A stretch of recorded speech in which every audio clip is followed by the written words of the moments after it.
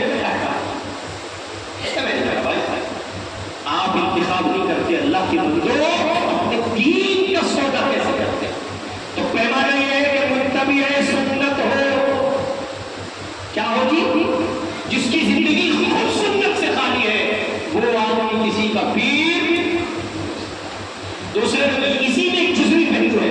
اگر وہ عالم ہو تو بہت اچھا، عالم ہونا شرط نہیں ہے، لیکن اگر عالم ہو تو بہت اچھا. نمبر 2، آپ کا من ٹھکتا ہو، دل مانتا ہو، ہاں بھائی اس آدمی سے جڑنے کے بعد ہمارا بھلا ہو سکتا ہے. نمبر 3، اتنا بڑا نہ ہو کہ بس حضرت کو دیکھ کے کام چلانا پڑتا ہو. بعض لوگ کہتے ہیں، میں نے پوچھا ایک سے کہا میں حضرت مولانا سعد صاحب دامت برکاتہ سے، اچھا آپ کہاں؟ میں حضرت مولانا ارشد مدنی صاحب سے گئے تھے. اچھا کب گئے تھے؟ جانا تو ہوتا نہیں حضرت، اور جمعرات میں جاتا ہوں حضرت کو دیکھ کے کام چلا لیتا ہوں. دیکھ کے کام چلانے کا تو پہلے مطلب ہے ہی نہیں، وہاں تو جا کے بتانا ہے یہاں بیماری ہے، دوا دیجیے. پیر صاحب سے ملاقات ہی نہیں ہو رہی ہے، ایسے موٹے موٹے خادم میں اگر شیطان بھی آ جائے تو برا لے حضرت کے ساتھ.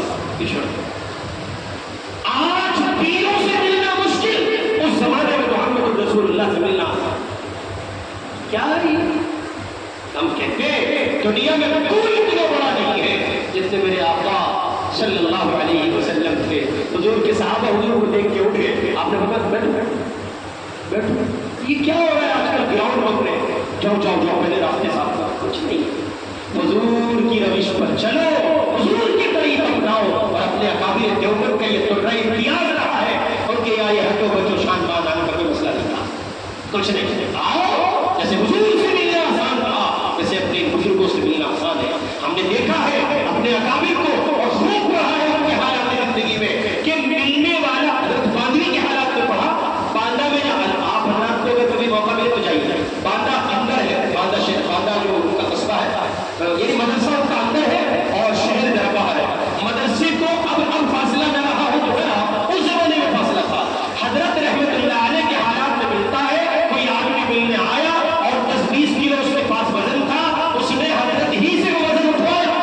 بزرگ آدمی نہ بولا، اس نے کہا بیٹے یا اللہ کہاں کو جا رہا؟ جی مدرسے میں تو جا رہا. مولی صدیق کے پاس جا رہا؟ کہ ہاں مولی صدیق کے پاس. بیٹے میرا یہ کٹا اٹھا لے، یہ بوری اٹھا لے، یہ جھولی اٹھا لے.